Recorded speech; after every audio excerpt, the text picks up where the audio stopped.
Men and women of Congo, my dear compatriots, on this solemn day of June 30th, we celebrate the 65th anniversary of our independence. 65 years of an audacious journey we started June 30th, 1960, when our people, united by an irrepressible aspiration, demanded its inalienable right to liberty and self-determination. This date is not a mere historical landmark, it is a clarion call to honor the memories of our heroes, rekindle our shared ideal, and reaffirm our commitment for a strong, united, and prosperous nation. On this day of commemoration and of hope, I honor the memory of our founding fathers, Joseph Kasavubu, Patrice Emery Lumumba, and that of many others who anonymously sacrificed themselves to shape the ideal of a Congo that is free and master of its destiny. Their courage is the cement of our sovereignty, and their vision is the torch for our future. My dear compatriots, today, this celebration takes on an exceptional form. A few days ago in Washington, under the aegis of the United States, the Democratic Republic of Congo and Rwanda reached an historical peace agreement, a pivotal moment to bring to an end a conflict which, for close to 3 decades, wreaked havoc in eastern parts of our country, causing millions of deaths and displaced people, in particular in eastern parts of our territory. This agreement, signed by the respective foreign ministers of our countries during an official ceremony presided over by the U.S. State Secretary, Mr. Marco Rubio, is entrenched in UN Security Council Resolution 2773 and paves the way for a new era of stability, cooperation, and prosperity for our nation, for the Great Lakes region, and for the whole of Africa. I would like to express on behalf of the Congolese people our heartfelt gratitude to the United States for their decisive commitment to peace. Our gratitude also to President Donald Trump for his personal involvement in this peace process, which is bringing hope. His leadership made it possible to bring the parties around a shared vision. I also address my sincere thanks to the State of Qatar for its good offices, in particular Sheikh Hamid bin Al-Thani, whose discreet but effective mediation contributed to create a rapprochement and open a sincere dialogue between our country and Rwanda. I also would like to express my heartfelt gratitude to 2 worthy sons of Africa, whose unwavering commitment largely contributed to shed the light on the tragedy faced by the DRC before the international community. Thanks to their active involvement in the Luanda and the Nairobi processes, His Excellency João Manuel Gonçalves Lourenço, President of the Republic of Angola, and His Excellency Uhuru Kenyatta, former President of the Republic of Kenya, were able to mobilize the conscience and reinforce visibility on the Congolese cause on the regional and international scene. This agreement is not a public relations exercise. It is a promise of peace for the populations of Goma, Bukavu, Rutshuru, Masisi, Nyiragongo, Lubero, Ituri, and those in other war-torn populations. This diplomatic process is entrenched in the talks currently happening in Doha in Qatar. Our ambition remains unequivocally the same: restoration of the full state authority nationwide and the work for the restoration of a real, sustainable and shared peace in the region. The expectations of our people are immense, in particular those in Eastern DRC that suffered the brunt of the war. So we embark upon this ultimate phase of the process with determination in the respect of our sovereignty and of the legitimate aspirations of our people. The next step should culminate in demobilization and the conditional case-by-case reinsertion of former combatants through the PDDRC and in the reconstruction of formerly war-affected regions. These significant diplomatic advances are aligned in the more wide ambitions of reconquest and reaffirming our influence and reconstruction of trust at international level towards our country. They align to our recent appointment as a UN Security Council non-permanent member for 26 and 27, a first in 34 years. This mandate is not a box-ticking exercise. It is a political and moral responsibility that we should carry with dignity for peace, multilateralism, and the interest of the African continent. My dear compatriots, the agreement signed in Washington paved the way for new perspectives. It augurs an era of sustainable peace, regional cooperation, and shared prosperity. It calls us to rebuild our communities, revitalize our economies, and restore the dignity of each and every Congolese. But this peace, however precious it is, remains fragile. It demands of all of us, government, citizens, international partners, to be committed for its consolidation. We will continue to demand that justice be served to the victims and that perpetrators of atrocities are brought to book. I commend the exemplary courage of our military, of our police force and security forces, and of all the patriotic resistance Wazalendo who, at the peril of their lives, are defending our nation. Their braveness is the cement of our sovereignty. To those of you, my brothers and sisters in Eastern DRC, allow me to tell you that your resilience is a source of inspiration for the nation. Your suffering have not been in vain. They forked our determination to reject any low-hanging solutions and to commit ourselves for a better future. My dear compatriots, the independence that we are commemorating today is not only a conquest from the past, it is most importantly a compass for the future. It is a living project, an ideal that needs to be built on a day-to-day basis. This ideal demands of us to overcome military threats, but also social insecurity, injustice, tribalism, and division. The Congolese people aspires to have a country that is peaceful, just, and worthy.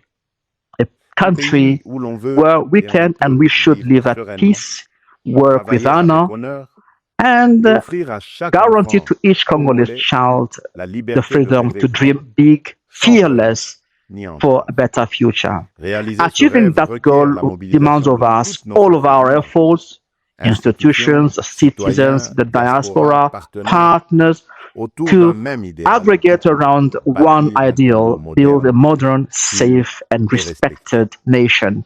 The time is ripe to transcend our divisions, to reject hate speeches and manipulations, and to make of our diversity a strength, not a fracture. Our unity is not an option, it is a condition for survival. It is in that spirit of responsibility and selflessness that a few weeks ago I held a frank and Republican meeting with Mr. Martin Fayulu, one of the opposition leaders. This gesture that many would not have thought possible since the elections held in 2018 is a testament to a shared commitment to place the interests of the nation above our partisan squabbles. That meeting is the beginning of a new policy for reconciliation, listening to one another, and reciprocal respect. It, most importantly, gives way to the demands of the Congolese people to have a policy that can unite at the most critical of times, to act with maturity, and to serve together the greatness of the nation. My dear compatriots, the challenges laying ahead of us are not simply security related.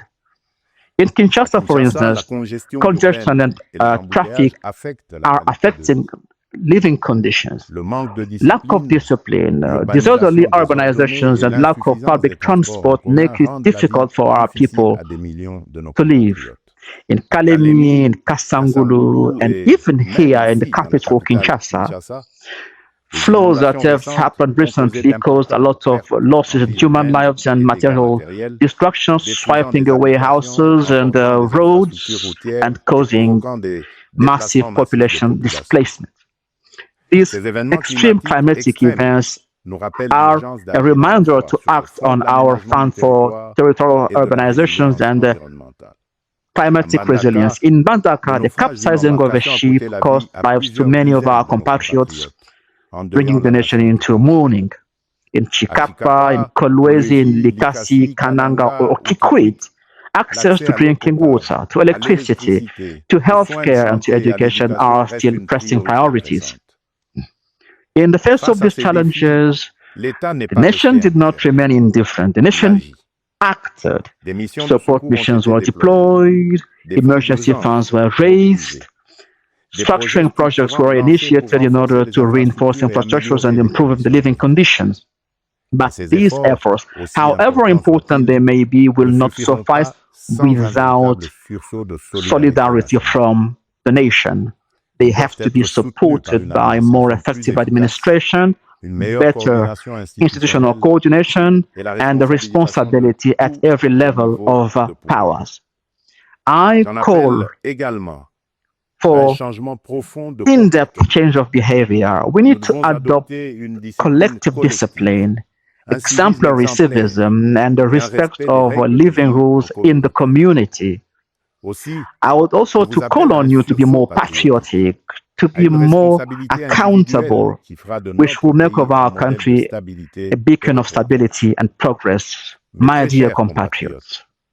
True to the spirit of our independence, I take in front of you with a selfless determination, the oath to build a Congo that is on par with our aspirations. With constance and determination, I place the transformation of our country front and center to my mandate, moved by the ambitions of making the DRC a land of justice, prosperity, and restored dignity.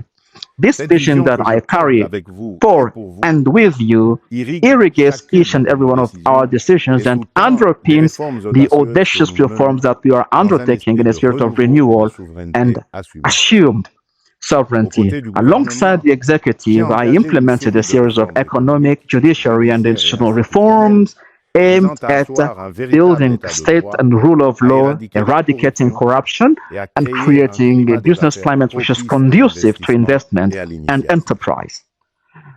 The initial results are already tangible. Economic growth is strengthening, the image of our country is improving on the international arena, and the trust of investors is coming back. This new trust will soon be materialized in the signing of a new agreement with the United States in the mining sector. That agreement will mark a decisive time in the positioning of the DRC as a central player in the global energy transition and the emerging green transition. It aims at the sovereign beneficiation of our sovereign minerals, in particular copper, cobalt, and lithium, while ensuring fair distribution of the economic benefits to the Congolese people. It will pave the way for the local processing, a creation of thousands of employments, and a new business model based on sovereignty and national beneficiation. That would be the fruit of collective work that is determined to the service of a single ideal, that of offering to every and each Congolese better future. Despite the challenges, our people has always demonstrated extraordinary resilience. It is that resilience that has allowed us to weather tempests of the past and will allow us to face those coming ahead.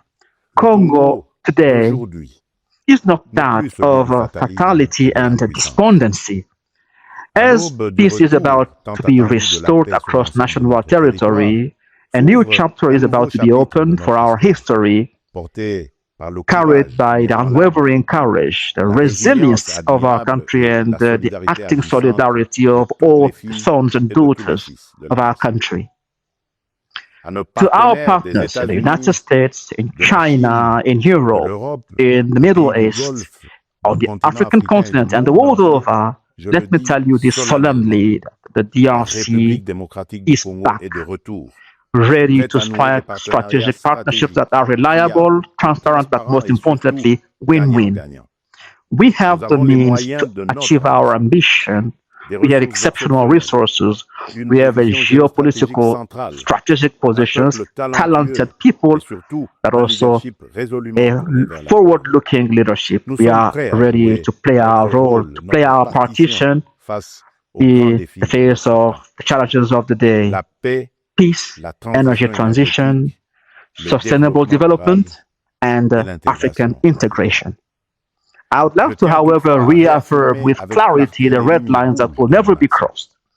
The natural resources of the DRC will never be sold to obscure interests. They will first and foremost benefit to the Congolese people. No compromise will be tolerated in terms of our economic sovereignty. The DRC will never sell its future nor its dignity. My dear compatriots, the world is changing, and the Democratic Republic of Congo has a say in this change. Our youth is full of talent. Our soul is replete with resources, and our people are shining with dignity. Together, let us pursue our shared project, that of building a strong nation, a diversified economy, a fair and just society. June 30th, let's make of our independence a living ideal, incarnated in every family, every neighborhood, every city, every province. We are not only aiming at the end of the war, we want to have a peace that is genuine, that will be the bedrock of serious reconstruction of a society that is more inclusive, rich in solidarity, and more prosperous. The DRC government will follow through with rigor and transparency, but that effort will only succeed if each and every one of you Congolese contributes. So let us unite our hearts and let us work together, hand in hand, towards a strong, united, and prosperous Congo. Happy anniversary of independence to each and every one of you. God bless the Democratic Republic of Congo, its people, and everyone that chose this country as a country of residence. Thank you.